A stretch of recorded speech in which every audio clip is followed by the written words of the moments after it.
Rachel and I are so happy to be joined now by the chairman of the jury for this second Cliburn International Junior Competition, Alessio. How does it feel to be back in this lobby at this school? Because you're not a stranger here. It's very special. I came to this school in 1994. How old were you? I was. We have to give it yes, away. Absolutely. I just turned 16. 16. So I came from Italy, from Bari, a small town in the southeast of Italy, and this was my introduction to the States. Now the whole world of Dallas has changed since, but this is pretty much the same. And why did you come to Dallas? It was a particular teacher that brought you here. As music does, you follow the teacher more than the schools. And I met Joaquin Achucaro, fantastic Spanish pianist in Siena, when I was 9 years old, and I played for him almost every summer. And then they offered me a scholarship to come here, and this was the beginning. Rachel and I were talking about Achucaro this morning. Were you in the studio this morning? I was practicing in the studio. Rachel was practicing in his studio. I was just saying that Joaquin played with us last year in Fort Worth, the Nights in the Gardens of Spain, and it was fantastic. It was his 85th birthday, around his 85th birthday. So we were going to book him for his 90th before. It's very inspiring to all the students. And he's the first one there to practice and early morning, the last one to leave. So is it the swimming, do you think? He's a swimmer, right? So, yeah, every day. It's the swimming that's keeping him young. Okay, when did Jacques ask you to be the chairman of? It was a long time ago, I think about at least 2 years ago, if not more. And it was very interesting. First of all, I knew of the Cliburn, of course. I knew of the Cliburn Junior Competition. And it was very interesting because it was the first time he wanted to move it to Dallas, involve SMU, involve the Dallas Symphony, and kind of enlarge the footprint of the Cliburn and raise its profile at the same time. And I thought it was so exciting, not only because of the brand Cliburn and the prestige, but the fact that it was for young people. And I think this is such a key age, between 13 and 17, where you can really help someone decide the path for the future. I entered my first major competitions at this age, and that was a very important step in my life. Rachel and I were talking with Angela Cheng just yesterday about this very key age, 13 through 17, and what it's like to be 13 again. And Rachel has a very important observation that it's much different to be a 13-year-old than it is to be a 17-year-old even. There are, 4 years at my age is not such a big deal, but 4 years at their age are very developmental years.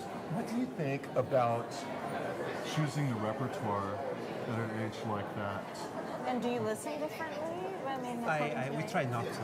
Also, you make a very valid point, but these are exceptional kids. So you might get a 13-year-old who's more mature than a 30-year-old, and 17 that's not quite there, and it's totally normal. So I believe we have to judge them from what we hear, regardless of the age.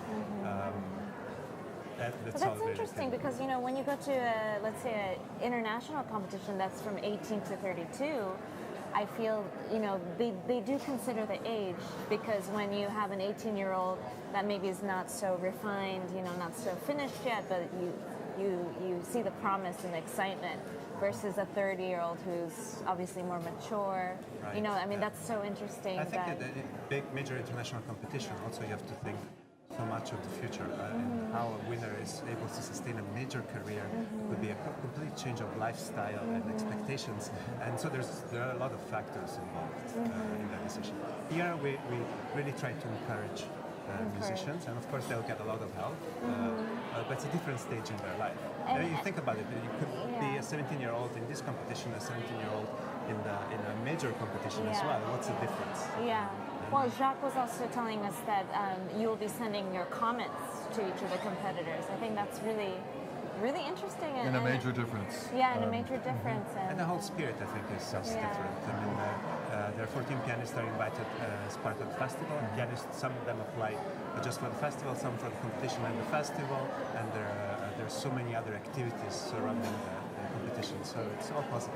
Were you instrumental, so to speak, in helping to design the festival, in the events we're offering in the festival, and the personnel that we're? I think at the input, we had open conversation with Jacques about people that I admire, people we like, and there was a very big overlap, thankfully. That's good. It's a small world. That's always good. Some I really wanted to serve on the jury, and it's a long time commitment. Some couldn't. A lot were invited in the festival as well. So I'm meeting new people, new friends, great musicians, great people, and I'm going to see a lot of old friends as well.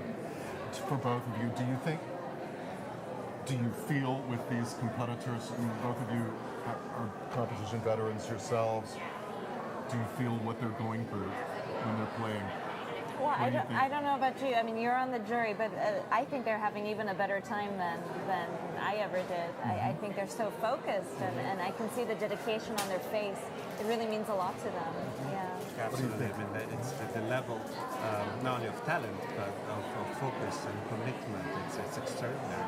Rachel and I sometimes are watching the monitor here, even this monitor that we can't really hear very well, but the face is so telling on these kids a lot of the time. Yeah. And one that we heard yesterday, we just couldn't help but use the word zen about him because he seemed so very, very focused on his music. And another thing that we've been talking about in the breaks here is the repertoire choices. Absolutely fascinating repertoire choices with these kids, sometimes very courageous repertoire choices. What do you think about, how would you counsel a student that was entering this competition, and how would you counsel them on picking the repertoire?